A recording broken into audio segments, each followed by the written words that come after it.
జై శ్రీరామ్ అందరికీ నమస్కారం. వెల్కమ్ టు న్యూస్ అఖండ. నేను మీ కస్తూరి శ్రీధర్. మిత్రులారా, మీకందరికి కూడా ఒక మంచి స్వీట్ లాంటి న్యూస్ అయితే తీసుకొచ్చా.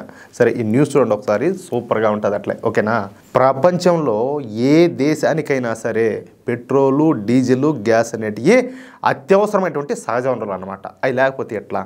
గ్యాస్ లేకపోతే ఇంట్లో మనం ఏం వంట ఏమి చేసుకోలేము. పెట్రోల్, డీజిల్ లేకపోతే బండ్లు నడవవు. కాబట్టి అవి అత్యవసరం అనమాట.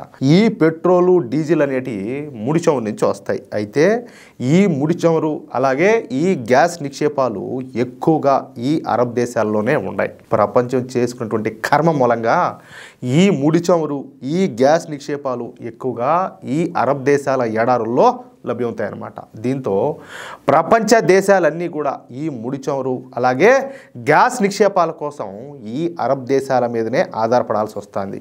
ఈ అరబ్ దేశాలన్నీ కూడా ముస్లిం దేశాలే. పైగా ఈ అరబ్ దేశాలన్నీ కూడా ఐకమత్యంగా ఉంటాయన్నమాట. వీటికి ఒక కూటమి కూడా ఉండాలి. నిజానికి ఈ అరబ్ దేశాల ప్రజలకు పెద్దగా చదువు సంధ్యలు అనేటివి ఉండవు. టెక్నాలజీ అనేది అసలే తెలియదు. ఈ దేశాలలో రీసెర్చ్ స్కాలర్లు అనేవాళ్లే ఉండరు. అసలు ఈ దేశాలలో పరిశోధనాశాలలు కానీ ఈ R&D సెంటర్లు కానీ ఉండవు. వీళ్ళ బతుకల్లా ఏందయ్యా అంటే వాళ్ళ దేశాలలో ఉండేటటువంటి ఆ ముడి చమురును అలాగే ఆ గ్యాస్ను అమ్ముకొని బతకడమే వాళ్ళకి తెలిసిందల్లా. దాంతోనే బిళ్ళప్పంతా కూడా దొబ్బుతూ ఉంటారు. ఈ ప్రపంచంలో అతి పెద్ద మార్కెట్లో మొదటిది ముడి చమురు అయితే రెండోది వచ్చేసి గ్యాస్ అమ్మకాలే. ప్రతి సంవత్సరం కూడా ప్రపంచవ్యాప్తంగా కొన్ని లక్షల కోట్ల రూపాయల ఈ గ్యాసు అలాగే ఈ ముడి చమురు అమ్మకాలు అయితే జరుగుతూ ఉంటాయి. ఉదాహరణకు సౌదీ అరేబియాలో సౌదీ అరామ్కో అనేటటువంటి ఒక సంస్థ ఉన్నది. గత సంవత్సరం ఆ సంస్థ ఆదాయం ఎంతో తెలిసిన అక్షరాల 13 లక్షల కోట్ల రూపాయలు. అది కూడా నికర ఆదాయం కావడం ప్రతి ఒక్కరు కూడా గుర్తించుకోవాల్సినటువంటి విషయం. ఈ ఆదాయంలో అధిక భాగం ఈ అరబ్ దేశాలకే పోతుంది. అందుకే ఈ అరబ్ దేశాలలో పైసా కూడా పనికిరానటువంటి బికారి ముండా కొడుకులు కూడా ఇప్పుడు కోట్లకు పడగలెత్తినారు. అత్యంత విలాసవంతంగా బతుకుతారు. సరే, వాళ్ళ దేశాల్లో ముడి చమురు, గ్యాస్ నిక్షేపాలు దొరుకుతున్నాయి కాబట్టి వాళ్ళు ఏదో దాన్ని నమ్ముకొని ఏదో విలాసవంతంగా జీవిస్తున్నారు అని అనుకుందాం. కానీ ఈ అరబ్ ముస్లిం దేశాలు ఏం చేస్తున్నాయో తెలిసిన పాకిస్తాన్ లాంటి తీవ్రవాద దేశాలకు మద్దతునిస్తున్నాయి. పాకిస్తాన్లో మన భారతదేశానికి వ్యతిరేకంగా పనిచేస్తున్నటువంటి తీవ్రవాద సంస్థలకు పెద్ద ఎత్తున ఫండింగ్ చేస్తున్నాయి. ఒక్క పాకిస్తాన్లో మాత్రమే కాదు, ప్రపంచంలో ఉన్నటువంటి అన్ని ఇస్లామిక్ తీవ్రవాద సంస్థలకు, ఇస్లామిక్ రాడికల్ సంస్థలకు, ఇస్లామిక్ జిహాదీ సంస్థలకు పెద్ద ఎత్తున ఫండింగ్ చేసేది ఈ అరబ్ షేక్లే. ఈ అరబ్ షేకుల ఫండింగ్ మూలంగానే ప్రపంచంలో ఈ ఇస్లామిక్ తీవ్రవాదం పెరిగి పెద్దదైపోతుంది. సరే, మన దేశం విషయానికి వస్తే మనం కూడా ఈ ముడి చమురును అలాగే ఈ గ్యాస్ నిక్షేపాల కోసం ఈ అరబ్ దేశాల మీదనే ఆధారపడుతున్నాం. అందుకే పాకిస్తాన్ పైన మనం తీవ్ర స్థాయిలో ఎటువంటి చర్యలు కూడా తీసుకోలేకపోతున్నాం. ఎందుకంటే ఈ ముస్లిం దేశాలు పాకిస్తాన్ పైన కనుక మనం దాడులు చేస్తే వాళ్ళు ఊరుకోరు. ఎందుకంటే ఆ మతం అనేది అడ్డం వచ్చారనమాట, మత పిచ్చి. ఎందుకంటే అంతా మా మతం వాళ్ళ మతం అంతా ఒకటే కదా అని లెక్క అనమాట. మనకు ఈ ముడి చమురును కానీ అలాగే ఈ గ్యాస్ నిక్షేపాలను అమ్మవన్నమాట. అందుకే మోడీ గారు పాకిస్తాన్ విషయంలో ఆచితూచి స్పందిస్తారు. లేదంటే ఇలా బతికంతా ఈ పాకిస్తాన్ మింగిపారదబ్బడం మనకు నిమిషాల్లో పని. అసలు పాకిస్తాన్ అనేది ప్రపంచ పటంలోనే లేకుండా పోతుంది. ఆ విధంగా మనం చేయగలుగుతాం, కానీ టైం పడుతుంది.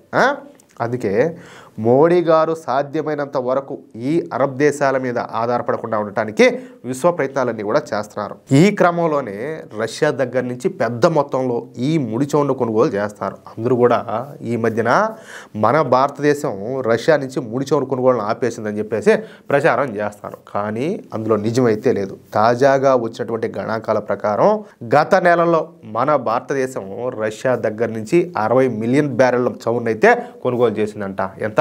60 మిలియన్ బ్యారెళ్ల చమురును. అంటే సాధ్యమైనంత వరకు ఈ ముడి చమురు విషయంలో మనం అరబ్ దేశాలకు దూరంగా జరుగుతున్నాం. ఇక గ్యాసు అంటే LPG. మనకు పెట్రోలు, డీజిల్ ఎంత అవసరమో ఈ గ్యాస్ అనేది అంతకన్నా ఎక్కువ అవసరం ఉంటుంది. ఇప్పటి వరకు మనము ఈ గ్యాస్ కోసం పూర్తిగా అరబ్ దేశాల మీదనే ఆధారపడినాం. కానీ ఇప్పుడు మోడీ ప్రభుత్వం మరొక ఆలోచన అయితే చేసింది. అదేంటయ్యా అంటే అమెరికా నుంచి ఈ LPG గ్యాస్ను కొనుగోలు చేయడం. ఈ క్రమంలో దేశంలో ఇంధన భద్రతను పటిష్టం చేసే దిశగా మన మోడీ ప్రభుత్వం మరొక కీలక నిర్ణయం కూడా తీసుకునింది. దేశీయ అవసరాల కోసం అమెరికా నుంచి భారీ ఎత్తున ఈ లిక్విడ్ పెట్రోలియం గ్యాస్ దిగుమతి చేసుకునేందుకు అమెరికాతో చారిత్రాత్మకమైనటువంటి ఒప్పందం కుదుర్చుకునింది.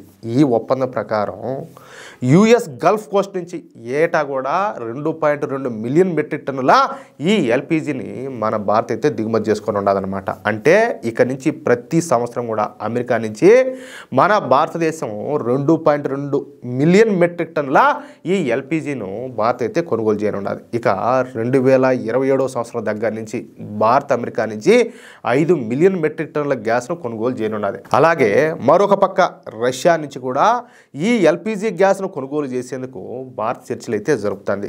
రష్యా నుంచి కూడా సంవత్సరానికి 5 మిలియన్ మెట్రిక్ టన్నుల గ్యాస్ను కొనుగోలు చేయాలని చెప్పేసి భారత్ ఒక నిర్ణయానికి అయితే వచ్చింది. అర్థమవుతుందా? ప్రస్తుతం ఈ చర్చలన్నీ కూడా తుది దశలో ఉన్నాయి. అంటే 2027 నుంచి మన భారతదేశం అమెరికా అలాగే రష్యాల నుంచి 10 మిలియన్ మెట్రిక్ టన్నుల ఎల్పిజి గ్యాస్ను కొనుగోలు చేయనున్నదనమాట. అంటే ఇది మన దేశ గ్యాస్ అవసరాల్లో 50% సమానం. అంటే మనం 50% గ్యాస్ను 2027 నుంచి అరబ్ దేశాల నుంచి కొనుగోలు చేయడం నిలిపేస్తున్నాం. అంటే క్రమంగా ఈ అరబ్ దేశాల మీద ఆధారపడటాన్ని మనమైతే తగ్గించుకుంటున్నాం. అంతేకాకుండా మరోవైపు అండమాన్ సముద్రంలో ఈ ముడి చమురు అలాగే ఈ గ్యాస్ నిక్షేపాల కోసం పెద్ద ఎత్తున పరిశోధనలు కూడా జరుగుతున్నాయి. అంటే 2030 నాటికి దాదాపుగా మనము ఈ అరబ్ దేశాల నుంచి ఈ ముడి చమురును అలాగే గ్యాస్ నిక్షేపాలను కొనుగోలు చేయడం పూర్తిగా నిలిపేయబోతున్నాం అనమాట. అదే గనక జరిగితే ఇక మనల్ని ఎవడు కూడా ఆపలేడు. అప్పుడు మనమే కింగలం. అది విషయం. ఇప్పుడు ఈ గ్యాసు పెట్రోలు డీజిల్ ఇవన్నీ అమ్ముకునే కదా వీళ్ళంతా సిఫార్చి దొబ్బుతుందా? ఎవరు? ఈ అరబ్ దేశాలన్నీ కూడా. ఖతర్ పక్కాగా వాళ్ళందరికీ తీవ్రవాదాలకు అందరికీ సపోర్ట్ చేస్తుంది, పాకిస్తాన్కి ఫండింగ్ ఇస్తుంది. ఇలాంటి దేశాలు చాలానే ఉన్నాయి, ఒకటి కాదు. కాబట్టి అప్పుడు ఈ పెట్రోలు డీజిల్ గ్యాస్ ఏం లేకుండా అంతా ఎత్తిపోయింది అనుకో, మళ్ళీ అది అవన్నట్టు మమతా బేగం అన్నట్టు రొంబా రొంబా తంబా తంబా కంబా కంబా హోజాయిగా. అది కథ. మిత్రులారా, ఈ న్యూస్ కనుక మీకు నచ్చినట్లయితే ఖచ్చితంగా ఈ న్యూస్ నలుగురికి షేర్ చేయండి. అలాగే ప్రతి ఒక్కరూ కూడా మీ యొక్క అమూల్యమైనటువంటి అభిప్రాయాలను కామెంట్ రూపంలో తెలియజేయండి. ఇంకో విషయం ఏంటంటే, ఇంతవరకు మీరు కనుక మన ఛానల్ను సబ్స్క్రైబ్ చేసుకున్నట్లయితే ప్రతి ఒక్కరు కూడా ఖచ్చితంగా మన ఛానల్ను సబ్స్క్రైబ్ చేసుకోండి, సపోర్ట్ చేయండి ప్లీజ్. జై శ్రీరామ్, జై హింద్.